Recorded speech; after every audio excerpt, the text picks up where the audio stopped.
What does relationship with Jesus lead us to? What was the reason behind such a response of Jesus? Why does Jesus want us to extend the family? All these questions and more answered during today's episode of Daily Reflections.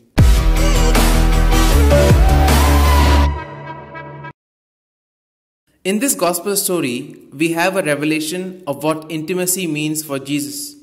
The crowd, according to the norms of the time, thought of family as a chief place where you would experience it, but Jesus finds it primarily in the intimacy or union that God wants with us. The gospel emphasizes on the family of Jesus. The relatives reach the house where Jesus was. His mother also comes together with him. They do not enter, but they send a message to notify him of their arrival. Jesus' reaction is clear. "Who are my mother and my brothers?" And he himself responds, turning to look towards the crowd who is there around, and says, "Here are my mother and my brothers. Anyone who does the will of God, that person is my brother and sister and mother." Is Jesus rejecting his own mother and family? Not at all. But he is reminding his disciples that there is a kinship that takes priority over blood relations. It is centered on a radical call to be like him. Relationship with him brings intimacy, like that of a mother, brother, or sister.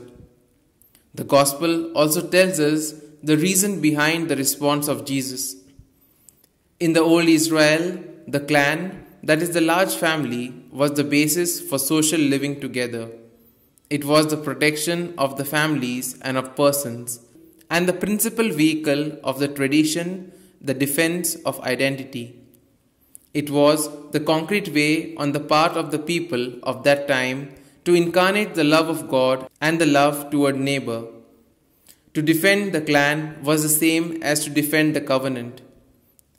In the Galilee at the time of Jesus, because of the system established during the long periods of government of Herod and his son, the clan was becoming weaker.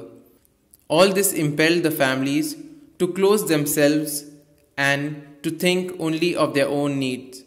This closing up was strengthened by the religion of the time.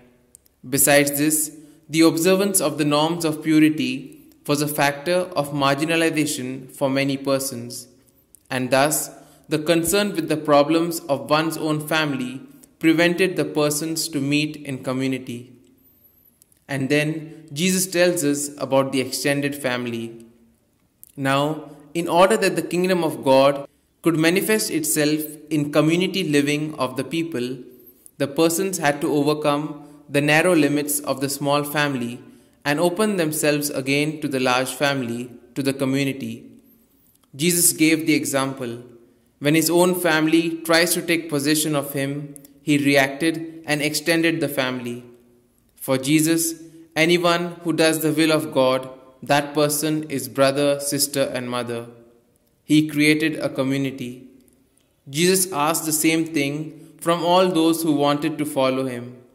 Families could not close themselves up in self. The excluded and the marginalized had to be accepted in the life with others, and in this way they would feel accepted by God. Jesus tries to consolidate community life in the villages of Galilee. He takes back the profound sense of the clan, of the family, of the community as an expression of the incarnation of the love towards God and toward neighbor. Here are some points for our personal reflection. To live faith in the community, what place and what influence does the community have in my way of living the faith? Today, in the large city, overcrowding promotes individualism, which is contrary to life in community. What am I doing to counteract this evil? Am I willing to extend my horizons and widen my boundaries? These points can be of great help to reflect on today's gospel. And if you like our reflection, do share the good news of our Lord. Have a good day, and may God bless you all. Amen.